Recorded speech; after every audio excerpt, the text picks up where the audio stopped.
Details behind this plea agreement just filed that appears to wrap up the investigation into Hunter Biden. Kristen, good morning.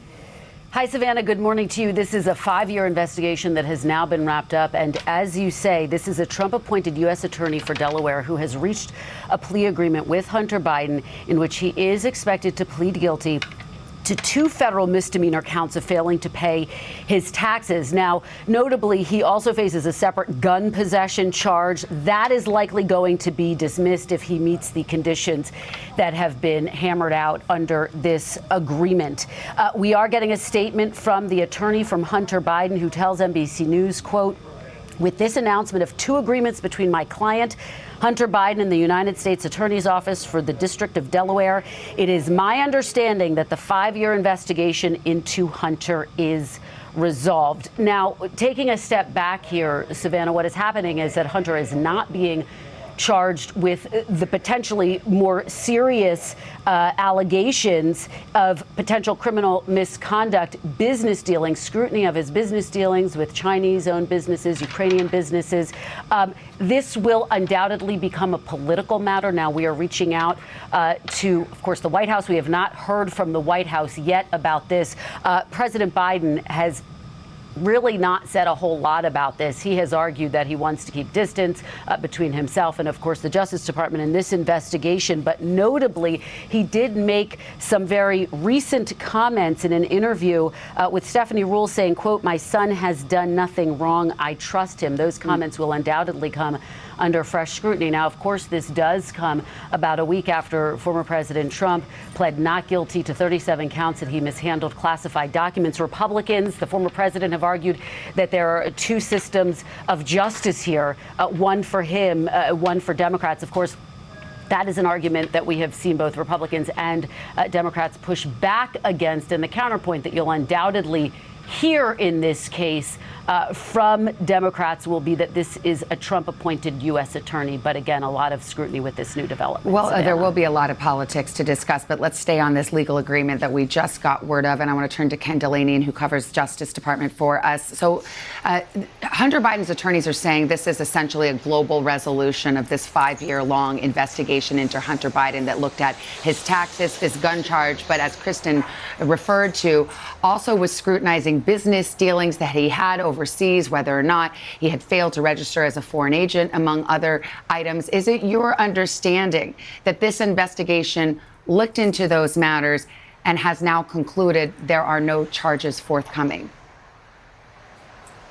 Good morning, Savannah. I certainly know from my own reporting that the investigation did look into those matters. And I guess the way to put it is we have no reason to doubt the on-the-record statement from Mr. Biden's attorneys that this resolution concludes the inquiry. As you know, NBC News reported that Hunter Biden received some $11 million from 2013 through 2018 for his work with a Ukrainian firm and a Chinese business person.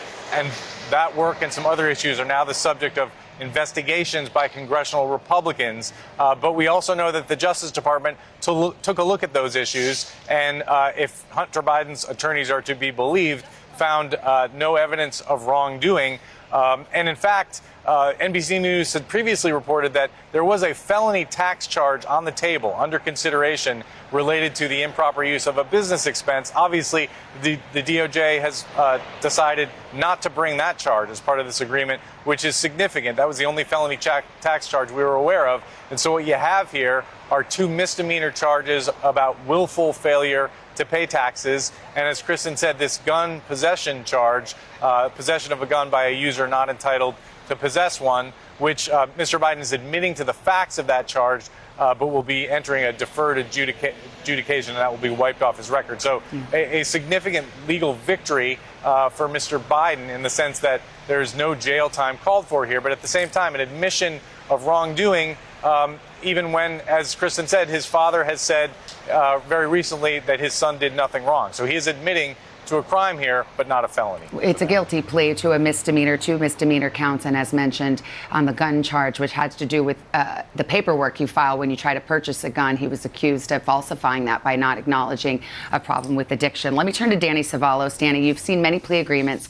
This one will come under close scrutiny, of course, because it regards the president's son. And now he's been given a plea agreement that allows him to plead guilty to misdemeanors only, in which the prosecutor reportedly will only ask for probation, not jail time. This is a Trump-appointed prosecutor who stayed on in the next administration. Is this in line with what you might see in the garden variety case where you don't have a famous defendant? Yes, given these charges, because the vast majority of federal cases are felonies. But if you take a look, for example, at the lowest level of the United States sentencing guidelines, they will go from 0 to 6 months, and that will include felonies. Let's say, for example, a false statement, Section 1001. We've seen that in the case of folks like former General Michael Flynn. Sentencing guidelines for the lowest level felonies and first-time offenders will be in the 0 to 6 month range. So you can reasonably expect probation. So if you're talking about federal misdemeanors, which candidly are pretty rare in the federal system, then it isn't unreasonable to expect you might be able to get a pretrial diversionary program. However, I have to stress that statistically, since the vast majority of federal cases are felonies and the sentencing guidelines can be pretty draconian, and that's a defense attorney talking, that most of the time you don't see a lot of pretrial diversion cases, this one free bite of the apple, straight probation in federal court. You see a lot more of incarcerative sentences where people are going to prison. But again, in misdemeanor land, it is reasonable to expect a straight probation or even a pretrial diversion sentence if you did what this defendant did, which it appears that he raced to plead guilty, raced to negotiate his guilty plea.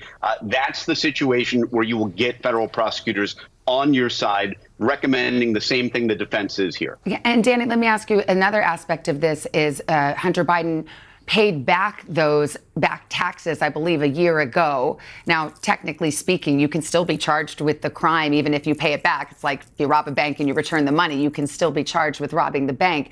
But do you think as a practical matter that might have affected the prosecutor's decision to not seek a felony charge in this matter? It absolutely makes a difference. And this is the kind of thing in federal practice.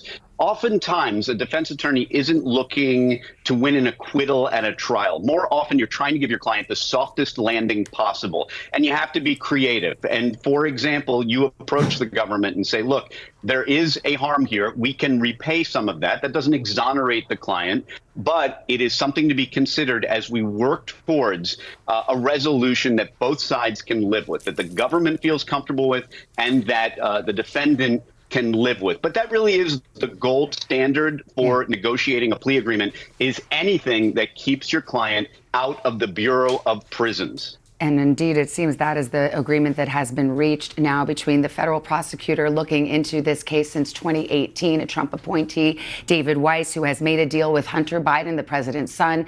The president's son, Hunter, will plead guilty to 2 misdemeanor counts of failing to pay taxes on a gun charge. He is going to be entered into pretrial diversion, which will result in no prison time if conditions are met. We'll have more on Nightly News. We'll return most of you to Today.